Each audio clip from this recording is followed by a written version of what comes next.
Ministri i Drejtësisë Eduard Halimi bëri thirrje opozitës të japë konsensusin e saj për miratimin e ligjeve, të cilat kërkojnë shumicë të cilësuar në parlament. Ky apel u bë nga ministri në një takim ku u diskutua projekt ligjin për modernizimin e administratës gjyqësore në vend.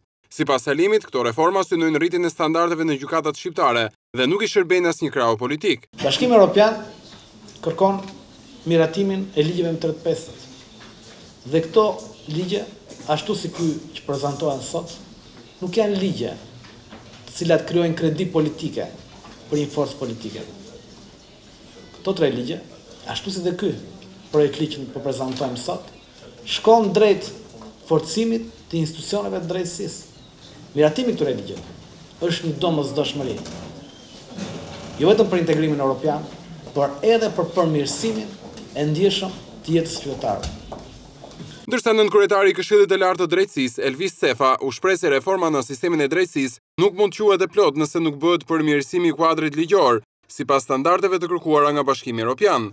Zoti Sefa bëri të ditur se Këshilli i Lartë i Drejtësisë është i angazhuar tërësisht në funksionimin sa më të mirë të gjykatave, sepse në këtë mënyrë i shërbejmë edhe qytetarëve.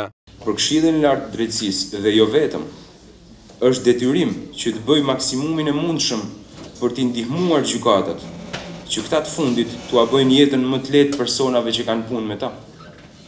Por, është gjithashtu shumë e rëndësishme gjetja e mjetit që jo vetëm t'ua bëjë punën më të lehtë vetë gjykatave, por edhe të rrisë transparencën e procesit gjyqësor, dhe ky mjet duhet jetë administrata gjyqësore.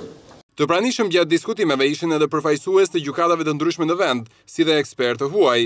Sipas Clive Rumbold, shefi sektorit të politikave në delegacionin e Bashkimit Evropian në Shqipëri, administrata gjyqësore duhet të rrisë nivelin e transparencës, pasi në këtë mënyrë do të kemi edhe ulje të korrupsionit në gjykata.